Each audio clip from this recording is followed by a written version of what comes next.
turakwitabye karamenya gasani ahangaha kuri buri munsi ko duhamagaye kugira ngo dukore ugushaka kwawe ku izina ry'Imana Data na Mwana na Roho Mutagatifu amen. Amahoro bana b'Imana ni muhumure, Imana n'umubyeyi wacu natwe tukaba abana bayo. Ngaha rero nidukora ugushaka kw'Imana kuri wa kabiri w'icyumweru cya gatatu gisanzwe tariki 24 Mutarama 2023. Isomo rya mbere mu rwandiko cy'Abaheburayo umutwe wa 10 umurongo wa 1 kugeza kwa 10. Bavandimwe, amategeko ya kera ntiyarangaga bihagije amahame y'ukuri, ahubwo yari amarenga y'ibyiza bizaza. Ntiyashoboraga na gato kugeza ku butungane abaturaga ibyo bitambo bidahinduka basubiragamo buri mwaka. Iyo bitaba ibyo baba bararetse kubitura, kuko iyo baza gusukurwa burundu ntibari gukomeza kwigiramo inkeke y'icyaha. Nyamara ahubwo ibyo bitambo byari bigamije buri mwaka kwibutsa imbaga ibyaha byayo. Koko rero nta kuntu amaraso y'ibimasa n'aya za ruhaya ashobora kuvanaho ibyaha. Nicyo cyatumye igihe Kristo aje ku isi yavuze ati, ntiwanyuzwe n'ibitambo n'amaturo, ahubwo wampangiye umubiri. Ntiwashimishwe n'ibitambo bitwikwa bihongerera ibyaha. Nuko ndavuga nti, dore ndaje, kuko ari njye uvuga mu muzingo w'igitabo ngo nkore ugushaka kwawe dawe. Umva ko abanje kuvuga ati, ntiwanyuzwe cyangwa ngo ushimishwe n'amaturo n'ibitambo bitwikwa bihongerera ibyaha, nyamara biturwa uko biteganywa n'amategeko. Hanyuma kongeraho ati, dore ndaje ngo nkore ugushaka kwawe. Nuko yakorewe uburyo bwa mbere bwo gutura, ashinga ubwa kabiri. Ni kubwo gushaka kandi twatagatifujwe n'ituro ry'umubiri wa Kristo ryabaye rimwe rizima. Iryo ni ijambo ry'Imana. Zaburi ni ya 40. Ngaha ndaje nyagasani, niyemeje gukora ibigushimisha. Niringiye Uhoraho, mwiringira ntatezuka. Nuko anyitaho maze yumva amaganya yanjye. Yampaye guhanika indirimbo nshya, ndirimbira Imana yacu ibisingizo bikwiye. Ntiwifuje ibitambo cyangwa amaturo, ahubwo wanzibuye amatwi ngo numve. Ntiwigomye igitambo gitwikwa cyangwa cy'impongano. Niyo mpamvu navuze nti, ngaha ndaje. Namamaje ubutungane bwa mu ikoraniro rigari. Ibyo usanzwe ubizi Uhoraho, sinigeze mbumba umunwa ngo nceceke. Ubutungane bwawe sinabuhishe mu mutima wanjye, namamaje ubudahemuka bwawe n'umukiro uguturukaho, sinahishahisha neza n'ukuri byawe imbere y'ikoraniro rigari. Ngaha ndaje nyagasani, niyemeje gukora ibigushimisha. Nyagasani Yesu nabane namwe.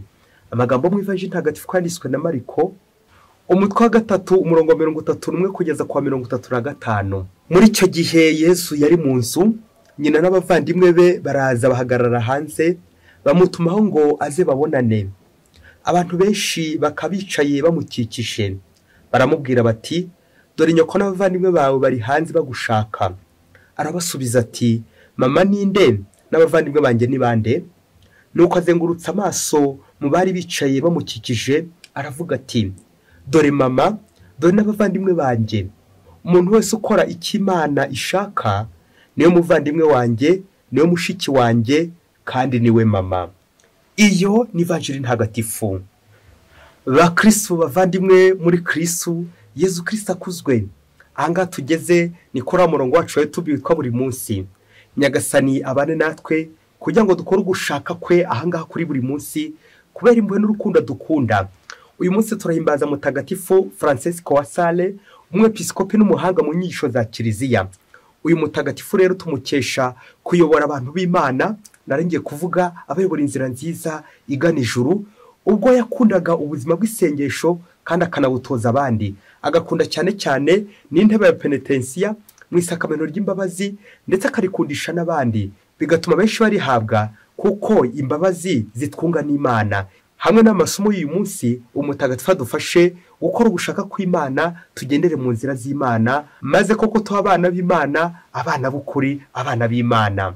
Hari inkuru ebyiri zitangaje ngiye kubagezaho, ngo mu gihugu kimwe, ntabwo ushaka kukivuga izina, wasanga ukizi, nawe uze kugishakashaka uzakimenye, ngo muri icyo gihugu, ngo iyo umuntu umwe ashinze kampani, botike cyangwa uruganda rw'ubucuruzi ndetse n'ibindi, ngo umwenegihugu wese agomba gukora ku buryo ari we ajya kugurira. Ntajya kugurira abandi bo mu kindi gihugu, ahubwo agakora ibishoboka byose akagurira mwene wabo bavuka mu gihugu kimwe, kugira ngo muteze imbere, ngo kuko ngo harimo itegeko hafi aho ngaho muri icyo gihugu ngo urufaranga rwacu rukomeze rutambagire rutembere hafi yacu muri twebwe maze dukire koko igihugu cyacu gikire bene wacu tuvuka hamwe bakire. Nuko akaba ari we bagana nyine washinze iduka washinze kampani n'ibindi bikorwa byose remezo ngo bakomeze bakire bonyine igihugu cyabo gikomeze gikire. Iyindi nkuru ngo ni urugo rumwe rw'abakristo bavandimwe ngo umugore wo muri uru rugo ngo yabyaraga umwana ngo abamubyaraga muri batisimu ngo yaba ari umuhungu akabyarwa na musaza we yaba ari umukobwa akabyarwa na mwene wabo. Noneho ngo icyakurikiyeho undi mwana wakurikiyeho ngo abyarwa na nyina umubyara, undi wakurikiyeho navuka ari umusore ngo abyarwa na se nawe umubyara. Umwitozo ukagira uti vuga amasano aba bana bazagirana n'ababyeyi babo muri batisimu.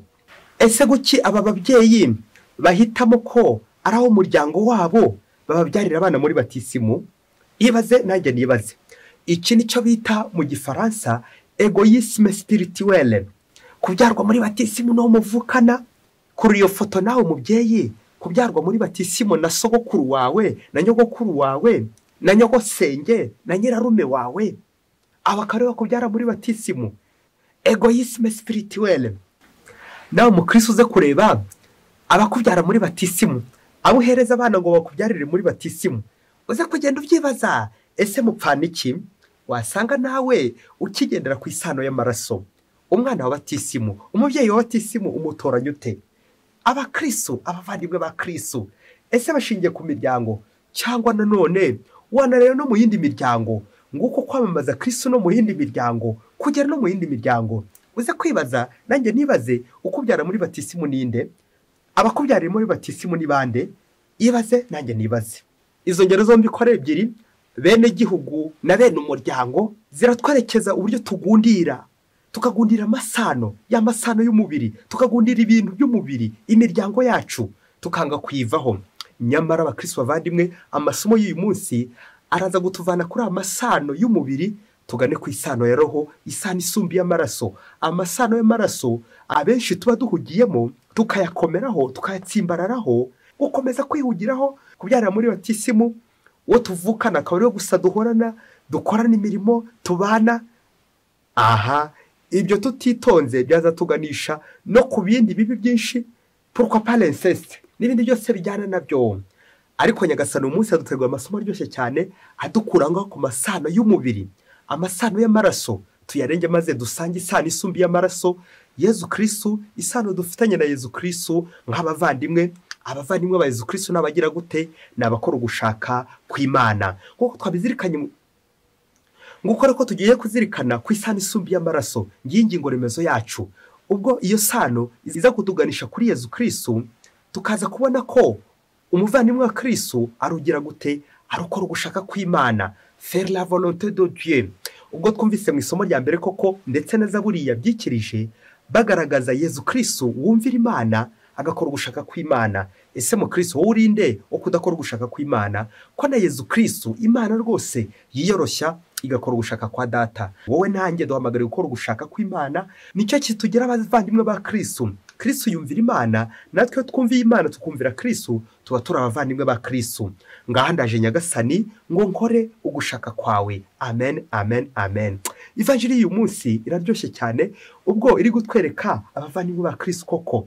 Dusanzwe tubizi mu mateka ivanjiri yakunze guteza ibibazo ndetse n'impaka, ubwo abahakanyi ndetse n'ababe benshi bagiye bayuriraho bagaragaza ko nyine ngo bikema by'abandi bana benshi n'ikimenyimenyi nyina n'abavandimwe baza kumushaka ngo bagira ngo babonane nawe. Kuko twabizirikanye aha tukazirikana ko bene abangaba bayobe bagishamikiye bakigundiriye amasano y'umubiri, amasano y'amaraso. Kuko abangaba bagiye sesengura ivanjiri bavuga ko ijambo umuvandimwe ryakoreshejwe ahangaha ni mu rurimi rw'ikigereki bivuga ngo adelphos, bikagira inyito ebyiri. Inyito y'isano y'amaraso rimwe na rimwe ikazarenga isano isumbiye amaraso. Ubwo adelphos bivuga ngo frère ou bien cousin, bishobora kuvuga umuvandimwe ushobora kuvukana ndetse na mubyara wawe mu miryango yanyu umufitanye amasano y'aho ngaho. Ariko twebwe abakristo ntabwo ikidushishikaje ari aya masano y'umubiri, amasano y'amaraso mwene wanyu cyangwa mubyara wawe. Ahubwo abakristo dushishikajwe n'isano isumba y'amaraso, isano dufitanye na Yezu Kristo, isano tugira n'abandi bakristo. Ngiyo yasana isumba y'amaraso tugomba kugenderaho, atari isano y'imiryango, isano idashingiye ku gihugu ngo nzagurira umuntu tuvukana mu gihugu kimwe, ngo nzateza imbere umuntu tuvukana mu gihugu kimwe, ngo nzabyarira umwana muri batisimu umuvandimwe wanjye, mushiki wanjye, data, mama n'abandi bose, ugasanga ari kiryango. Twebwe rero nk'abakristo baje kureba Yezu, turazirikana ko dufitanye isano isumba y'amaraso, isano y'ukwemera abavandimwe muri Kristo. Nibyo Yezu Kristo asoje atugaragaza abavandimwe be koko, agira ati dore mama n'abavandimwe banjye, ngo umuntu wese ukora icyo Imana ishaka niyo muvandimwe wanjye, niyo mushiki wanjye, niwe mama. Amen, amen, amen. Nguko abakristo bavandimwe, tugende kuri za ngero ebyiri twahereyeho. Ahangaha nanjye nshobora kumva umuvandimwe wari we. Umuvandimwe ntabwo ari uwo gusa tuvukana mu nda, ahubwo umuvandimwe ni uwo ngo nyine duhurira mu ngoro, ni uwo ngo nyine n'uwo dusangiye isano isumba y'amaraso, isano y'ukwemera, n'uwo dusangiye urugendo rugana mu ijuru. Uwo niyo muvandimwe. Naho ubundi ntibagakubeshye, bicyamana ntabandi bana yabyaye, kuko Bikira Mariya ni isugi mbere y'uko asamwa, abyaye umwana w'Imana, ndetse na nyuma y'uko abyaye yakomeje kuba isugi, na n'ubu aracyari isugi. Naho reka abayobe bahera aho ngaho nyine bagikomeza bagundira amasano y'umubiri, bagakomeza bayobya kiliziya n'abayoboke b'Imana. Nyamara isano dufitanye na Bikira Mariya ntabwo. Rero benshi bagahamya ko bariya baje gushaka Yezu atari koko abavandimwe bavukana ku mubiri nyirizina, ahubwo ari bene wabo, nkuko dukomeza kubyumva no mu Ivanjiri. Ariko ntabwo ari aho ngaho kwemera kwacu gushingiye. Ukwemera kwacu ahubwo gushingiye ku isano dufitanye na Yezu Kristo, ndetse niyo dufitanye na Bikira Mariya, kuko turi abana ba Bikira Mariya, tukaba abavandimwe ba Yezu, abavandimwe muri Kristo, kuko nyine dusangira Kristo. Nuko rero abakristo bavandimwe, iyo duhawe Yezu Kristo umubiri n'amaraso ye mu gitambo cya misa, ngo dusangira ijambo ry'Imana, tugasangira uwo mubiri igitambo cy'Ukarisiya, natwe rero duhinduka abavandimwe muri Kristo. Kubw'uwo mubiri wa Kristo twahawe, kunga ubumwe na Kristo, tukunga ubumwe n'abavandimwe, bityo koko tukarushaho kubana na Kristo, koko Kristo akadutunga, tukaba abavandimwe ba Kristo. Mu gihe yamvuga igira iti abasangiye ubusa bitana ibisambo, abakristo baravuga bati abasangiye ubumwe, abasangiye Kristo bunga ubumwe ni abakristo koko. Natwe rero bana b'Imana, uyu munsi Ivanjiri dufashe kunga ubumwe n'abavandimwe bacu. Ya masano tugira umubiri, uyu ni mwene wacu, uyu tuvuka mu gihugu kimwe, uyu tuvuka mu karere kamwe, bya bintu bigatangira by'amaraso, ironda koko, ironda karere, ironda dini, mwene wacu, ikene wacu, ikiryango, n'ibindi byose bikaza kudukoraniramo, bikaza kurangira ngo abo turi guha serivisi ngo nabo tuvukana, abo tuba mu gihugu kimwe, bikaza kurangira uguye muki egoisme spirituelle, uri kwigendaho, nyamwigendaho, kwanga kwirekura, kwanga kuzamuka, kwanga kwegera Imana. Abantu bakigendera ku moko, umuntu ukigendera ku mwoko, umuntu ukigendera ku miryango, umuntu ukigendera ku isano y'amaraso, umenye ko watakaye, nta kwemera ufite. Nuko nta kwemera ufite. Iyo ukiza ko wari ufite ukwemera, wakagombye nyine kurenga ibyo byose, ukarenga amoko, ukaba genere, ugafasha nabo mudahuje amoko, ugafasha nabo mutara mu gihugu kimwe, ugafasha nabo mutavuka mu muryango umwe, wose ukabafasha. Kuko umuntu wa Kristo, umukristo koko ntabwo agira imipaka. Kristo nta mipaka agira. Icyo adusaba ni kondisiyo imwe gusa, ni ugukora iki? Ugushaka kw'Imana. Uwo niwe mukristo, uwo niwe muvandimwe wa Kristo. Ngo umunsi umwe hirya kure cyane muri Afurika, ngo abagabo batatu bavukanaga, byumvikana ubwo bari abavandimwe, ngo bakoraga umurimo w'ubucuruzi. Ubwo bagendaga nyine bakaba gisafari, bakamara iminsi bakongera bakagaruka, ngo bacuruzaga zahabu, amabuye y'agaciro. Abantu kubera ko babagirira igishyari, batangira kugenda bahimba amayeri yo gutaha, cyane cyane igihe bafatishije nyine, igihe babonye ka zahabu. Umunsi umwe rero baza gutaha bafite ngo igikapu cyari kirimo zahabu, byumvikana yari nyinshi cyane, bari baronse bikomeye cyane. Nuko baza kwigira inama, baravuga bati ubu rero abantu bashobora kutugira ishyari bakadufata. Bajya inama y'ukuntu baza kugenda, kugira ngo koko ku rugendo bahimba amayeri aza kubafasha kwambutsa iyo zahabu yabo, maze baze kugera iwabo neza, iyo zahabu bayitwaye kandi nabo bakagera mu rugo neza. Nuko ngo batambuka, baza guhimba amayeri ko umukuru ufite ibigango ari buza kujya imbere, ikirondafura kikamukurikira, n'umuhererezi nawe gaheruka, bakagenda mu rugendo rwabo basigana intera, kugira ngo ntibaze kumenya muri bo utwaye zahabu. Nuko ngo umukuru ko ajya imbere atwaye ya zahabu, atwaye ka gakapu karimo zahabu, abandi bamushoreye byumvikane nk'aho bari kumucungira umutekano. Nuko wa mugabo mukuru wabo ageze imbere ngo aza kugwa, ntawamenye muri bo icyatumye agwa. Nuko ngo amaze kugwa, urumva yarakurikiwe n'ikirondafura, wandi wari umaze kugwa ahita aryama aho ngaho nyine. Undi nawe wari umukurikiye ngaho fora uburyo agiye kumubyutsa, ngo kumubyutsa ahubwo yahise afata ka gakapu yari afite, nuko arakirukankana ngo kugira ngo hato ataza, ngo kubera ko akagwanye hato nyine abajura bataza kubafata ubundi bakabambura iyo zahabu. Nuko amaze gusumira agakapu arihuta ariruka cyane. Uwari inyuma muhererezi abonye mugenzi we yirutse, aravuga ati uriya mugenzi wanjye simwizeye, mbonye abadukanye ka gakapu, reka mwirukeho hato ataza kuducura. Maze atambuka kuri mugenzi we aryamye, wa mukuru wabo wagira ngo yapfuye nyine. Maze yiruka kuri wa mwene wabo wari utwaye ka gakapu kari karimo zahabu. Maze bombi nyine baragenda batashye mu rugo, basiga mukuru wabo aho ngaho nyine mu ishyamba. Ngo bamaze kumusiga mu ishyamba, birumvikana nyine w'umuhererezi yaje gufata wa wundi koko, bakomeza bacungana ka gakapu bombi mpaka bageze mu rugo. Ibaze nawe uko bageze mu rugo, bakabwira abo mu rugo nyine aho basize mukuru wabo. Ibyo ntibongeye kubishishikaza, icyari kibashikaze ni ya zahabu bakomeje kugenda bacunga kugira ngo ko bataza kuyibiba. Mukuru wabo nabo aracyari mu ishyamba aryamye hahandi. Bishoboke ko batekereje ko yapfuye, ubundi bakigenda nyine kugira ngo kuko iyo zahabu nyine bajya kuyigabana. Mu gihe wa mugabo nyine ari muri iryo shyamba aryamye, yumvikanisha ko yarabuze umutabara, kamwanya haba hatambutse imbwa. Iyo mbwa rero imutambukaho, ibaza nawe ukuntu igiye kumuruma, ubundi iyo mbwa yigendere. Ngo iyo mbwa ikaba yari y'umuhigi. Ngo muri ako kanya ya mbwa ikemera shebuja, maze imwereka ko aho ngaho nyine hari umuntu uhari. Nuko shebuja azana igitaraganya, aza areba wa muntu. Ageze imbere ya wa muntu, asanga wa muntu araryamye. Nuko aramwegura, maze amutokora udusimba twamugiye mu maso, bigatuma nyine amaso ahuma, ntiyari cyongeye kubona. Nuko ngo amaze kumutokora, wa muntu nyine yongera kubona, ubundi aragenda. Nuko wa muhigi na yambwa ye aramuherekeza, amugeza ku icumbi iwe. Ikibazo kikagera kiti, ese umuvandimwe w'uyu mugabo wari watokowe ninde? Bamwe bati birumvikana ari babandi babiri birukanye zahabu, abandi bati n'uyu muhigi, abandi bati ni imbwa. Ba Kristo bavandimwe, kuri ifoto y'imbwa ishobora gukurusha ubuvandimwe. Kuri ifoto y'imbwa nangiye kuvuga nirinze kubivuga ko yakurusha ubukristo, reka noye kubivuga. Ariko nanone kuri ifoto y'imbwa ishobora kurangira shebuja ahantu hari ikibazo, ahantu hari umuntu ubabaye, ahantu hari umuntu uri mu kaga, maze shebuja akaza kujya gute kumutabara.